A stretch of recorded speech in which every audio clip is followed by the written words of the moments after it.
Okay, so I just pasted in the chat and I'll put it under the recording handout.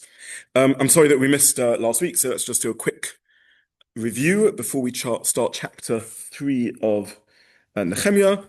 We saw that um, Ezra and Nechemia overlap, but we've moved into Nechemia zone, and we've seen that he is Nechemia is a political leader, an action-based leader. He's also a spiritual leader, but also an action-based leader. He hears the horrific news. He's the cup-bearer of the king. He hears from in Artashta, he hears the horrific news about the terrible and abysmal state of Yerushalayim. He speaks to the king. He finds a way to get the king's permission to go to Yerushalayim and get his consent. He does a survey of the walls, and we heard a detailed description of him going around the walls. He sees they're in terrible state of disrepair, and he turns 3 days after coming to Yerushalayim. At night, he goes out and does this repair. This is chapter 2. He does a survey, and he speaks to everyone and says to them, we need to sort this out. End of chapter 2, Pasuk 18. I have the source here. I didn't put it in the source sheet. End of chapter 2. The Agid Lahem, he told them that Yad Hashem Alai Tov, Hashem's good with me. And I told them about the king's commands, Vayomu, and they say, Nokum V'Luninu, we're going to go and build the walls of the city. So Nechemia is this inspirational leader, and he gets everyone to agree that there's a need to rebuild the city. And then chapter 2 ends. This I did print at the bottom of page 4. Chapter 2 finishes in the middle of page 4. Chapter 2 finishes that Sambalat, the Charoni, and Tuvia, the servant, the Ammoni, the Ammonite, and the Arabian, they hear and they laugh and they scorn and they mock this renewal project that Nechemia is in charge of. Now, in chapter 3, which is our starting point, we're going to hear basically about Nechemia's building project. He's basically going to allocate sections of the wall to different sections of the population to be responsible for building. So he's a good manager. And if you want to create a building project, when you've got a small population, a small colony, you're going to need people to volunteer or to be involved in building it. And basically, the chapter is going to be a long list in which it's going to list sections of the wall and who refurbished that section. That's really what this chapter is about.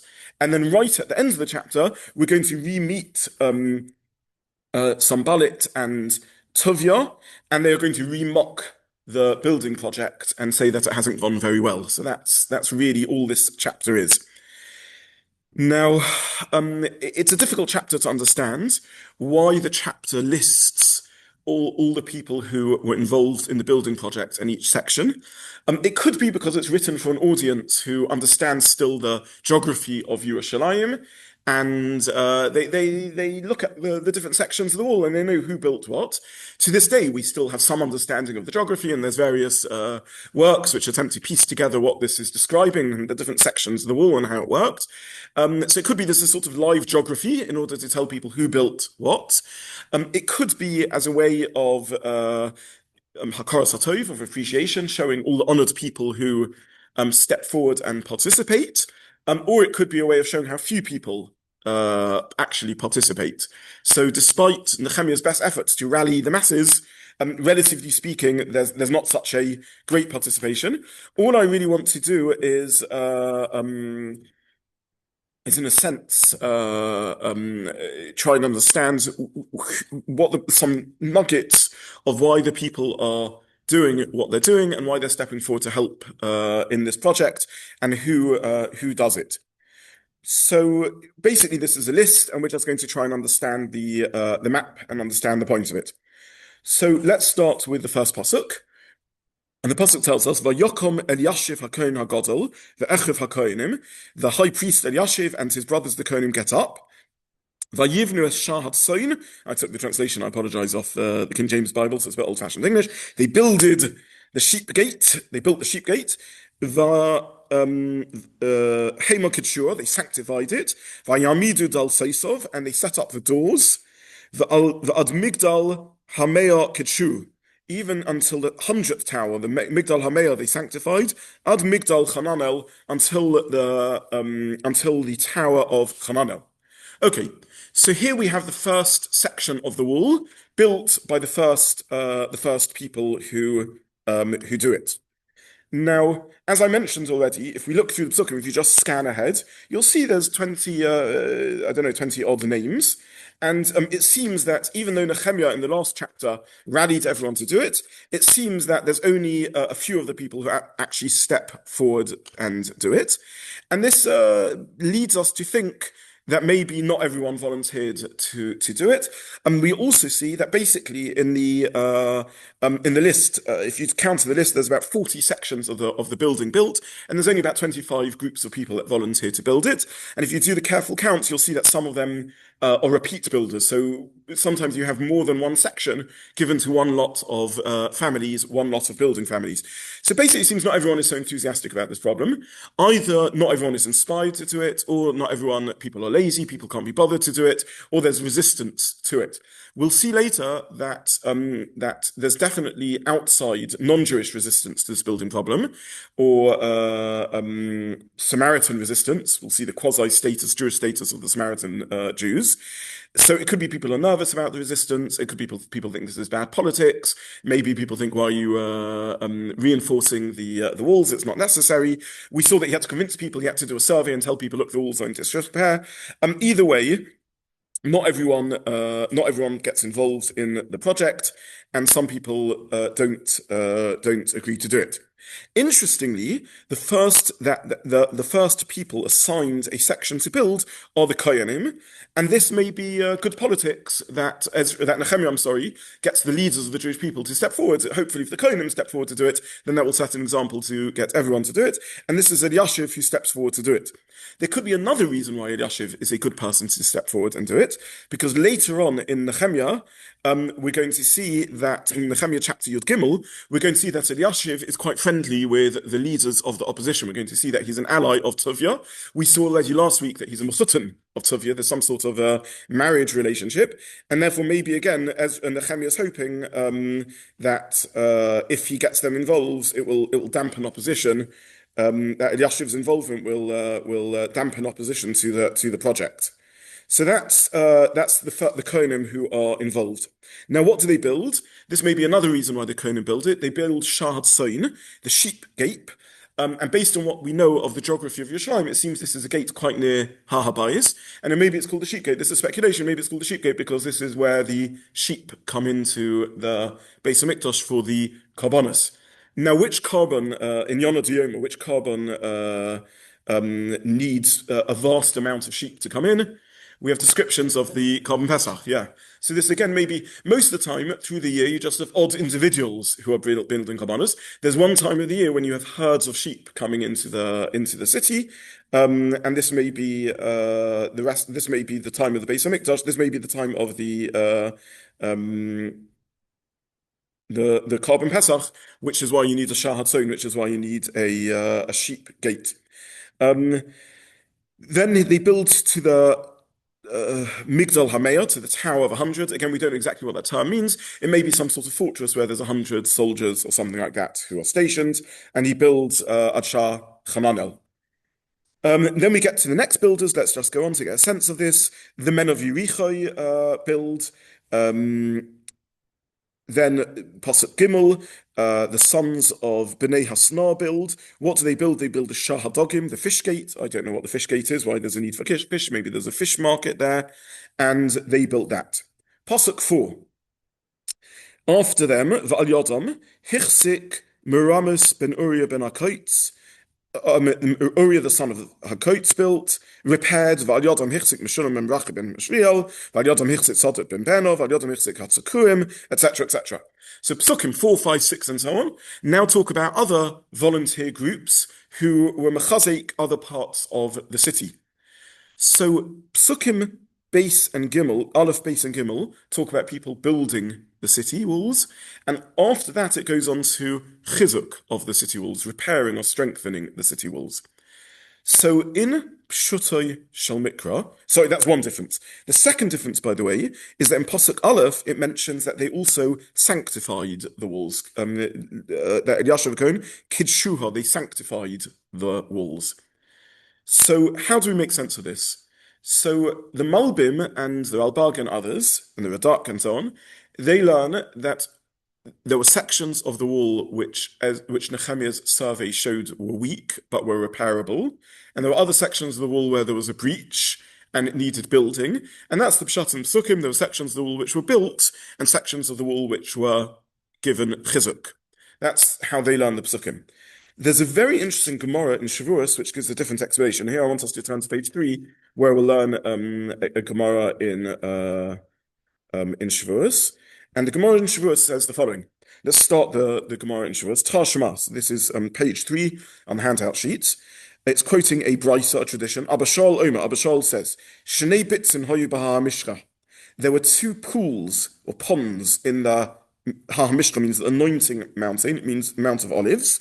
Rashi explains that Mount of Olives slopes up, and there was a higher pool and a lower pool.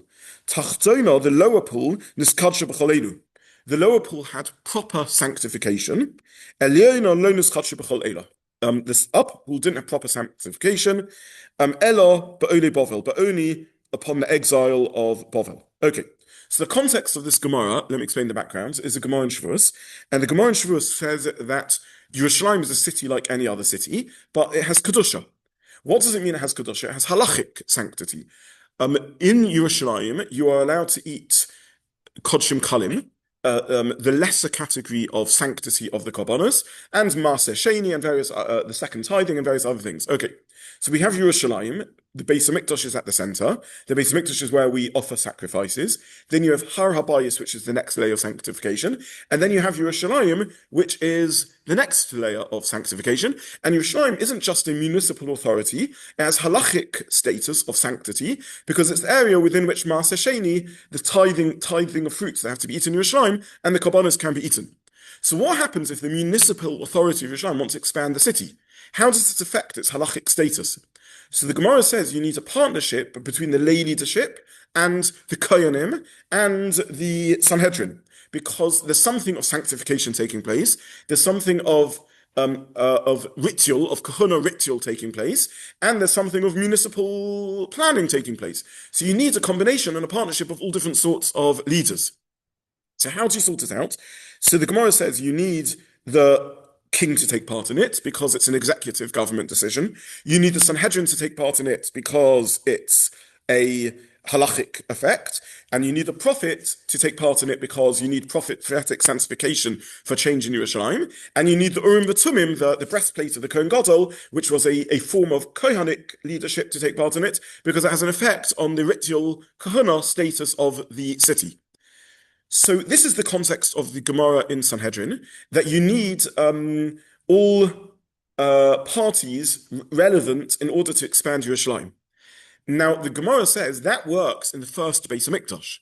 But what happened in the second Beis HaMikdash, where you didn't have a king, you didn't have a functioning Sanhedrin initially, you didn't have Urim V'Tumim, and even for parts of the second Beis HaMikdash, though still here you don't have prophets, how do you do it? So the Gemara says that we have a tradition that the boundary of Yerushalayim in the first temple era only went part of Har HaZeisim, including the lower pool. And in the second Beis HaMikdash, Nechemia expanded the city to a larger size, and that included the upper pool region. And this was Nechemia's expansion project, and this was a municipal expansion project, but not a Kedusha expansion project, because there wasn't a way to sanctify and extend Yerushalayim halachically. So you now ended up with a confusing state of affairs, in which the walls of Yerushalayim extended further than the sanctification of Yerushalayim. And the Gemara in Shavuos then goes on to discuss how this created confusion. The Amoratzim used to eat korbanos up to the walls of the city, and they used to argue, well, the walls of the city go here, so this is Yerushalayim. Jerusalem is Jerusalem. Surely we can eat the korbanos there. And the Talmidei Chachomim, referred to as Chaverim, the colleagues, those who were colleagues, they knew that you had to stop eating the korbanos after the first pool on Har HaZeisim. You couldn't go all the way up to the second pool of Har HaZeisim, because even though this was the secular boundaries of Yerushalayim as expanded by Nechemia, this wasn't the halachic boundaries of Yerushalayim as created by the full ritual procedure of creating the halachic boundaries of Yerushalayim, and that was the project of Nechemia. Then the Gemara says, so why did Nechemia do this? Why did he do this quasi-extension of Yerushalayim, which was going to create halachic confusion?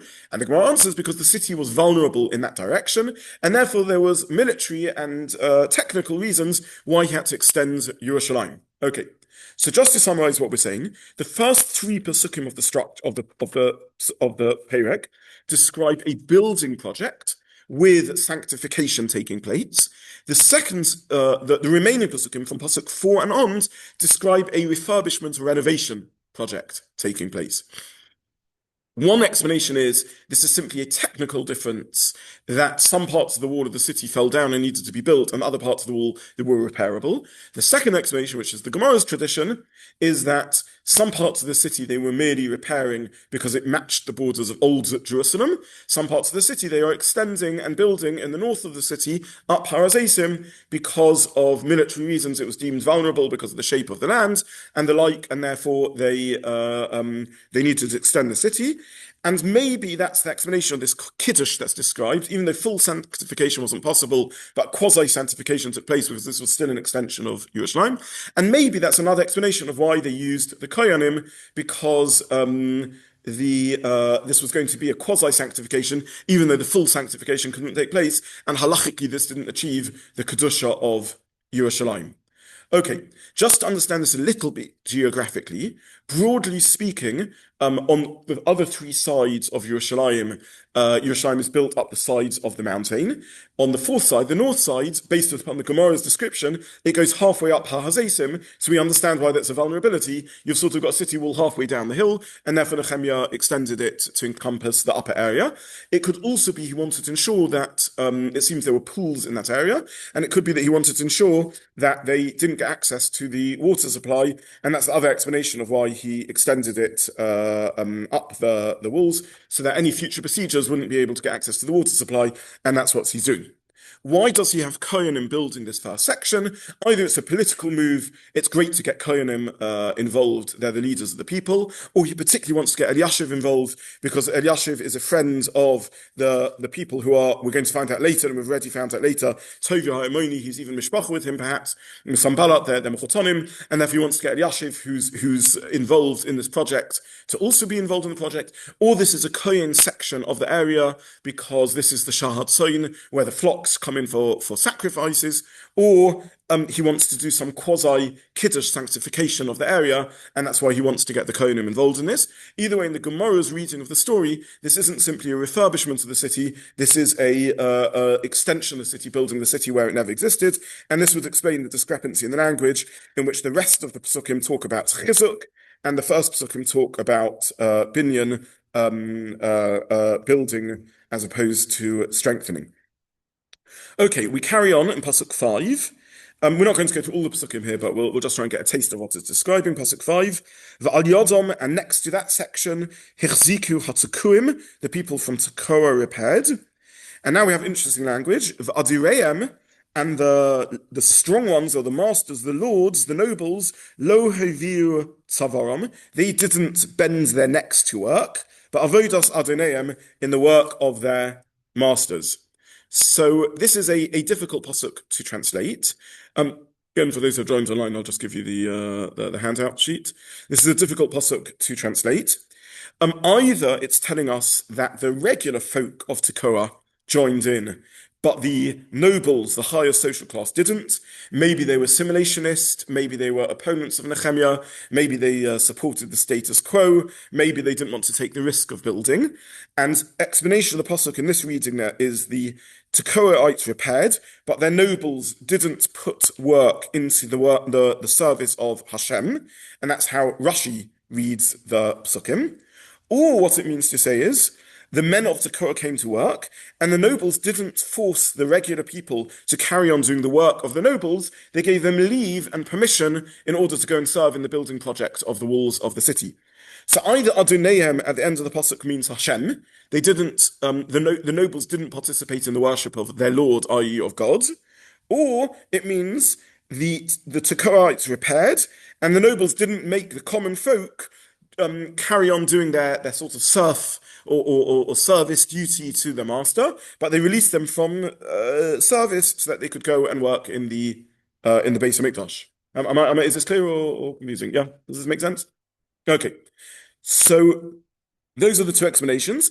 Again, indicating, at least according to Rashi's reading of the Pesukim, that there isn't mass participation. Um, let's just carry on. Pasuk 6 tells us about Shah Yeshana. Pasuk 7 tells us that they repaired, the next section were prepared a section of wall that was next to Kisei Pachas Eva Hanar, next to the throne of the governor beyond the river. It seems that we saw this already in Ezra, that that Eretz Yisrael and Yerushalayim is under the overlordship of a greater sort of regional governor, and it seems that he had an office or a palace in the area, and one section of the wall goes past the palace of the local Persian overlord, and they repair that section. Pasuk 8 and Pasuk 8, in fact, describes that there are goldsmiths and perfumers who join in the building project. It seems there were guilds, like in the old cities, in the old Stadtler, you used to have the shul of the shoemakers and the shul of the blacksmiths and so on. So it seems the perfumers volunteered or were conscripted for one section of building, and the goldsmiths were conscripted for another section of building. So sometimes it's families, or sometimes it's Kohen class, or sometimes it's people of a particular area like Tekoa, and sometimes it's guilds or craftsmen, groups of craftsmen who are given sections of the city to build. In Pasuk 9, we see that we'll read Pasuk 9. Val Yodam Hichsik Rafaya ben Chor Sa Chatzi Pelach Yerushalayim. Rafaya, the son of Chul, who was the ruler of half the district of Yerushalayim, joined in. If you look in Pasuk 12, we see that Sholem Ben Halochish Sa Chatzi Pelach Yerushalayim, the son of the other half of the district of Yerushalayim, joined in. So there definitely are leaders who are joining in. It seems Yerushalayim is divided into two sub-governors who each rule half of Yerushalayim, and they also join in the effort. In Pasuk 10, we see that Valyodam Hichsik Yodoya ben Charamaf Neged Beso, next to his house. So it seems he has he's given the section of the wall that's near where he lives. Perhaps he's joining him because he wants to make sure that his home is safe. In Pasuk 12, as I mentioned already, we see another leader of half the city joining in. There's interesting terminology, by the way, over here. I'll just read it since it's an interesting pasuk.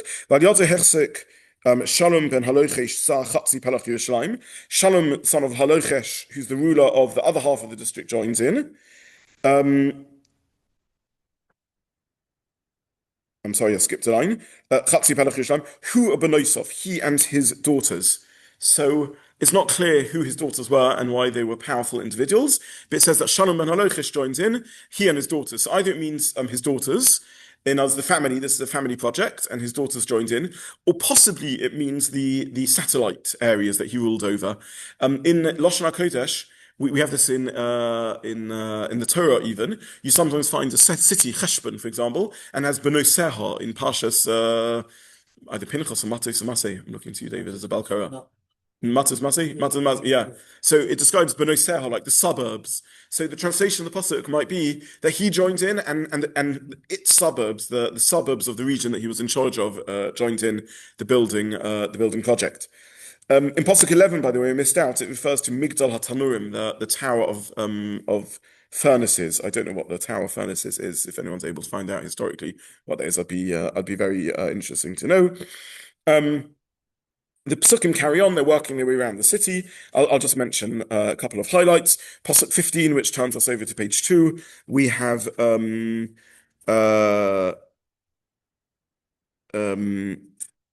HaShiloach, we have the pool of Shiloach, and we also have I missed this out. In Pasuk 13 we have Shah Haggai. In 13 we have Shah Haggai. In Pasuk 14 we have Shah HaAshba. And then in Pasuk 15 we have Shah HaAyin, the spring gate, and then we have Mei HaShiloach. So this is something that we know about from the first Beis HaMikdash era. The Mei HaShiloach is what's nowadays called Silwan, which is according to tradition, the area where the kings used to be anointed. If you picture yourself standing outside Shah HaAshba, Shah HaAshba is the gate that leads into the Kosel, the plaza. the dung gate. And if your face is towards Shah Ashba, the dung gate, your back will be going down the valley into Silwan, which is the nowadays an Arab village, which we refer to as Shiloach, Silwan. And Silwa, you can hear the etymological link, and that's where the springs were, which were used to be used for anointing. Okay, we then carry on, pasuk 16. After that, Achav Hichsik Nechemia ben Azbuk Sa Chatzi Pelach Beis Tzor Am Neged Kivrei David V'ata Brecha Suya V'at Beis HaGeborim. After that, they passed the Kivrei David, the burial places of David, and the pool and the Beis HaGeborim, the house of the mighty ones. Okay, so if you picture traveling on from Dung Gate, going up the hill, the route of the bus goes. On the right, we have an area which nowadays is known as Ir David, and by tradition is the burial place of David HaMelech, just outside the current Ottoman walls of the city. Now, have you got the picture? Again, if you're facing Dung Gate, behind you is Silwan, and then on your left, if you carry on going up the hill, a little bit up the hill on the outside walls of the current Ottoman walls, you'll get to what we nowadays traditionally say is the place of the burial of Malchus Beis David. There's a lot of machlokas about whether that really is Malchus, the burial place of the kingdom of David. If we are correct in going round the city walls in the direction of travel that we think we're going, then this would fit that this is the next area of wall that's described as building the walls of the city, as they're being next to Shah Ashba. And Beis HaGeborim, the house of the mighty ones, we don't know what that is, but it might refer to some sort of soldiers' barracks or something of the sort. I saw that I mentioned last week, I think 2 weeks ago, Das Mikro, on one of an explanation that was helping me, the maps of this area. Pasuk 17 is the Levium built. Pasuk 19 mentions Neshek Miktoya, the armory on the turning or armory of the corner. Neshek in modern Hebrew is weapons, and this seems to refer to the armory where the weapons were stored. The psukim carry on, and let's just read one more pasuk of the building. Achrav Hechre Hichsik Baruch. This is pasuk 20. Afterwards, he got angry, and Hichsik Baruch ben Zakkai Midashenis. He repaired another portion, and it describes the area in which he built the portion. Okay, so this pasuk seems to be saying that this Ezra, son of Yeshua, I'm sorry, where am I? I've jumped my pasuk in pasuk 20. Baruch ben Zakkai got angry and he built a second portion. It seems he's frustrated with the slow pace of the work or the lack of volunteers, or he feels a sense of anger and he builds an extra section. Okay, so I think we've got a taste of what's going on over here. I don't want to go through all the psukim in much more detail. Maybe I'll highlight a couple more psukim. But basically, we've seen that people join in the project either because they're volunteers, maybe there's some selfish process, stuff going on. For example, they're volunteering to building where their houses are, and maybe some of them are frustrated at the lack of the project. We've seen pasuk 20, Baruch the son of Zakkai getting angry. I translated it as urgently. Maybe I should have translated it as frustratedly. He built his section of the city. So we're getting a little bit of the taste of what's going on. Let's just jump to one other pasuk, and then we'll leave this map. Let's go to pasuk 27 and 28. Achrav Hichsiku HaTekoyim, the Tekoyim now repair another proportion. Midashenis, they do again a second proportion. So I mentioned enough, it seems there aren't enough volunteers, and therefore we have Midashenis, we have the number of people that are forced to do a second shift. Maybe that's why he gets angry that he's been conscripted a second time. A bit like now when there's call up and people are frustrated, there are not enough volunteers for the Israeli army, not enough people serving, and people are frustrated, they're getting another call up to serve in the Israeli army. And this time they build the Ophel. Now, the Ophel again is a place that appears in the Mishnah, and it appears in the Tanakh also. It's a type of fortress which extends from the it sort of extends from the great tower where the palace of the king is located. It appears in the Bais Rishon, and interestingly, the pasuk then 27 carries on, and so 26 carries on. Vanasinim hayoshim ba Ophel. The Nesinim were living in the Ophel. We'll come to the Nesinim in a moment. And then the pasuk says, pasuk 27, Achrov hichzik hatakom, etc. They prepared the ophel which was standing next to the wall. Now, I don't know why the Nesinim are living in next to the ophel, other than the Nesinim in the first Beis Hamikdash era were water carriers. That was their job. Don't forget the Nesinim were these people who came and tricked the Jewish people into joining. And Mishoyev Memecha ad Chotzeiv Eitzecha, Rashi says, Shoyev Memecha ad Chotzeiv Eitzecha of the Nesinim. So maybe here they're living next to the water gate. Maybe they still have the job of being water carriers. That's the best guess I can come up with. So we're working our way around the city. We get to the water gate, and then we find the Nesinim living. It seems even in the second Beis Hamikdash, there's still some of the Nesinim whose job was being water carriers. There is a Yerushalmi, a very interesting Yerushalmi, that says that Klal Yisrael always distanced the Nesinim in order to avoid intermarriage with them and so on. And it brings various examples. They're also known as the Gevonim in the first Beis Hamikdash era. It gives example of the Givonites who are.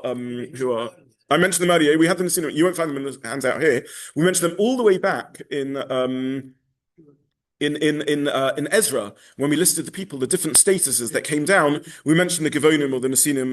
We mentioned the Givonim and the Nesinim. No. These are people that live nowadays in Givon. The Nesinim are the Givonites of the first Beis Hamikdash era, who are mentioned as water carriers. And the Gemara then carries on and says, and we see even in the second Beis Hamikdash era, the Nesinim were put to the side and apparently, according to the pasuk, seemingly given the job of the water carriers. I find this interesting because we think of an enormous break between the first and second Beis Hamikdash era, but it seems there were features of the second Beis Hamikdash which are still running in the first Beis Hamikdash era, in the second Beis Hamikdash era that are still being kept. Okay. Now let's skip on just because. These are all complicated psukim. All I will conclude with is pasuk 32. The circle has been finished, and the pasuk says, the goldsmiths and the merchants again stepped in. They're doing rounds 2, and we now get back to the sheep gate. So we've completed the circle around Yerushalayim. Okay. So basically, the first 32 psukim describe an enormous circle all the way around Yerushalayim. Some of the identities we can locate, like Shiloach. Other identities we can't locate, but basically we go all the way around the city. We started off with Shah Hatzoin, and pasuk 32 finishes the circling of the city, and we now end up back in Shah Hatzoin. The last section of the wall is built, rejoining Shah Hatzoin. Have I lost everyone here with the geography, or this is reasonably clear within the limitations of the time available? Okay. I was just wondering. Yeah. Off topic, but 400 years later, King Herod yes. Beautified. Would he have extended all the walls? Okay, so David's asking for those online about King Herod and future extensions of the city. There are future extensions that take place, yes. Under the Hashmonaim already, there's extensions that take place, and then later on in history also. The last great extensions are built very shortly before the Roman takeover of the city. So by the time that the Churban Beis Hamikdash happens, there's actually 2 or 3 layers of walls in certain directions that the Romans have to get through in order to be able to conquer the city. And all of these extensions would not have had full, according to the Gemara, would not have had full halachic status of extensions of Yerushalayim. But Nechemia's extension is particularly confusing because the less knowledgeable people don't realize that they shouldn't be eating karbonos in that section because it's not halachic Yerushalayim, even though from a municipal point of view it's Yerushalayim, because there isn't any more the Nevi'im and the Urim and Tumim in order to extend the city. Okay, we now come to the opposition of Sanballat. So I remind you, I printed this on page 4, the end of chapter 2. So chapter 2 was Nechemia doing his survey of the city. And Nechemia says, right, people, we're going to build the city, and he rallies everyone to the building project. At the end of chapter 2, Sanballat, the Choronite, and Tuvia, the Ammonite, appear, and they mock and they scoff at the building project. They don't think it's going to happen.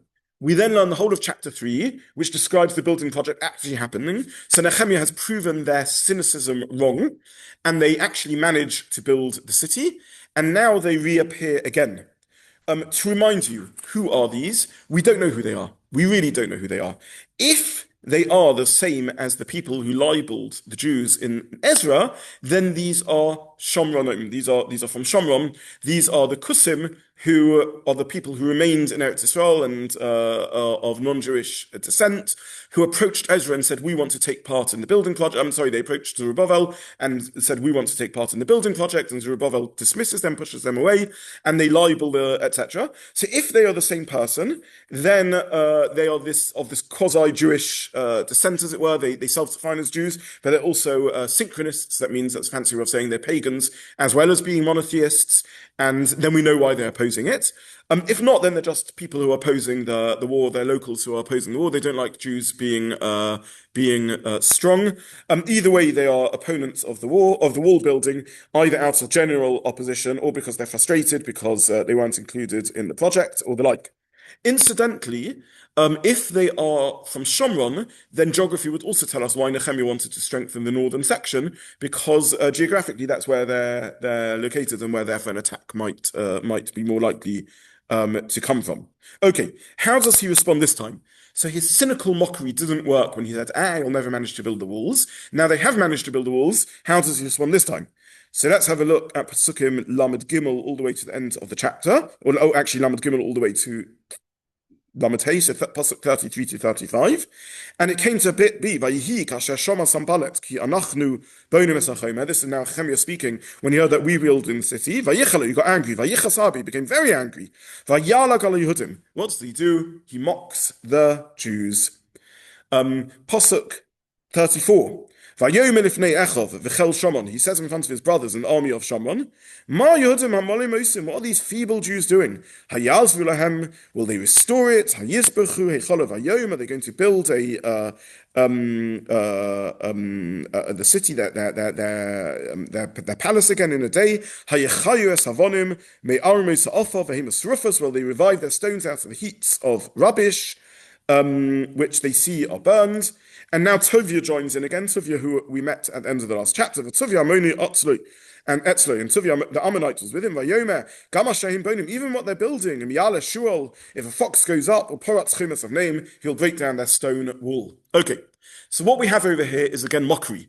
Basically, Sambalat and Tovia. Sambalat speaks to his brethren, and he says, look at these weak Jews. Are they going to bring the stones back to life? And Tovia says, even a fox can knock the walls down. So they are disparaging. They're not really able to do anything about it at this stage. Why are they not able to do anything about it at this stage? Possibly because they feel helpless. After all, Nechemia is coming with the mandate of the king. Let's remember chapter 2. He's very close to the king. He's the cupbearer of the king, the butler of the king, which we saw as a royal function. He turns up with a letter of the king in which the king gives him authority. So at this stage, Sambalia and Tovia are not able to do anything about it. All they can do is mock. Now, I'm cheating a little bit because I printed right at the end of page 4, Nechemia chapter 4, in which we see that eventually they do build together an army, and they conspire to fight against Yerushalayim. And Nechemia says we set a watch in order to stop that happening. Let's have a quick look on page 4. And it came to pass, etc., about what's happening. They call everyone together. They're very angry. And Pasuk Beis, Vayikshu Kulam Yachad, they all conspired together, to come and fight in Yerushalayim. And Pasuk Gimel, V'nispalel, we daven to Hashem, V'namid Mishma Aleim, we appointed a watch against them, Yom and V'layla, day and night, Mipneim, because of them. Okay. So why does Nechemia, why do they initially mock before they bring an army? It seems they're unable to attack easily, number one. And number two, maybe this is psychological warfare, maybe this is propaganda. Either they're speaking to their own people and saying, the Jews are so feeble, don't be afraid of attacking, or they're speaking to the Jews and saying, we're going to wipe you out. Does this remind you of anything ever? This is very, very typical, right? The sort of neighborhood dictators of Israel literally say these same two messages, either mocking the Jewish attempt to speaking to the Jews and saying we're going to wipe you out, you're feeble, or speaking to their own population and saying we're going to smash them. Don't worry too much about them. Okay, I just want to highlight a couple of evocative features of language that I think are very beautiful. In Pasuk 34, out of the mouth of our enemy comes very beautiful words. I think one of the most poetic, perhaps the most poetic section of this whole Perek is said by Sambalat in Pasuk 34. He says, "Hayechayu es avonim," or they're going to bring the stones back to life. Now, what a beautiful description of Nehemiah's project. This is literally a project of bringing stones back to life. I just think that's such nice language in which he describes what the project is. He's mocking it and he's saying, "Oh, they're really going to bring these heaps of rubble back to life." And again, it's very evocative of nowadays, in which the rubble of Eretz Yisrael is slowly being turned back into a living space. I also think very evocative in Pasuk 35 is Tuvya's language, in which he says these walls are so weak, they're so pathetic, even a shul will be able to knock them down. Now, I will remind you. Oh, wonderful. Okay, so David's mentioned the Gemara in Makkas, Makkas 20, Kaf Daled Amud Beis, in which, well, it goes back earlier than Makkas, right? There's a pasuk in Eicha, right? The pasuk in Eicha, the 5th chapter of Eicha, pasuk 18 says, "Al Har Tzion Sheshomim Sholem Holchiva." On Har Tzion, which has been destroyed, foxes walk. And this is a metaphor. I did a little Bar Ilan search. As far as I can see, 14 times in Tanakh, Sholem come up. And once in the story of Shimshon, in which Shimshon ties firebrands to the tails of the foxes and sends them to the enemy, mocking the enemy. And all the other times it comes up with desolation and ruins. So it seems that when there are ruins, the foxes, some say it's jackals, by the way, the correct translation might be jackals. Jackals come and scour there. So it's a metaphor in Tanakh for a destruction. Jackals are scavengers. They're scavengers native to Eretz Yisrael. So if you want to talk about like a scavenger thing, so and I think that's the metaphor that Shimshon is sending the Pelishtim, in which he sends them foxes or jackals with fire tied to their tails as sort of this idea. So Tuvia is echoing, again, consciously or unconsciously, the language of the Tanakh itself, which uses Shulim for devastation. And he says they're going to be foxes wandering around the ruins. This is still ruins. Even the foxes can knock down these pathetic little Jewish walls that are being built. Very beautiful language. So and this metaphor then, of course, is extended to the Gemara story, which David now mentions, of Rabbi Akiva, in which they're walking in Yerushalayim, and after the Churban Beis HaMikdash, is after the destruction of the second Beis HaMikdash, and they arrive at Har Tzofim, Mount Scopus, and they see the Makom HaMikdash, and then they see the Har HaBayis, and they see a shul emerging from the site of the Kodesh Kadoshim, and all of them begin crying, and Rabbi Akiva begins laughing, and he says, if HaKadosh Baruch Hu is Makayim, the prophecy of Shulim Holchiva, that the foxes will, or the jackals will walk in the ruins of Yerushalayim, then he'll also be Makayim the prophecy of Zechariah, in which it says the Beis HaMikdash will be rebuilt. So this is Tuvya's mockery, in which he says, the Shulim will yet destroy these walls and they will wander there. Okay, how does Nechemia respond? And with this we will conclude the chapter. Again, Nechemia responds with tefillah, like he has done before. The beautiful thing in Nechemia is he always responds in two ways, in practice and in tefillah. So he's this perfect political leader that blends tefillah and practical answers. First of all, he davens, Shema Elokeinu kihinu buza, v'hashiv cheposam al rosham, or sneim leviza, be'etz shivya, etc. We are being despised, turn their back for what they're doing. These are all language that we're familiar with from the Slichas. Don't cover over their sin. And then we built the wall. All the wall was joined. That means the circle was complete until half its height. And the people were motivated to do this. They put their heart to it. And then in the next chapter, Nechemia puts this into practice, and he puts shomim, he puts guardians around the city. And with that, we have finished chapter 3, Perek Gimel, and we'll stop here for today. And that's Perek Gimel. Yes, now you finish. Okay. Oh, that's an interesting comment. Someone saying that's an interesting comment. Oh wow. Okay, someone's suggesting that the psukim, there's every element, there's earth, air, water, and fire. Very interesting. Okay, and animal life, fish and animal. Okay, saying like there's the fire of the Shahat Tanarim, there's the gate of the fish, the gate of the sheep, and okay, I don't know. Not sure why there's the fish there. Okay, interesting suggestion. Okay, so I wish everyone a good evening. Thank you so much for joining, and in Hashem next week we will carry on with chapter 4 of Nechemia.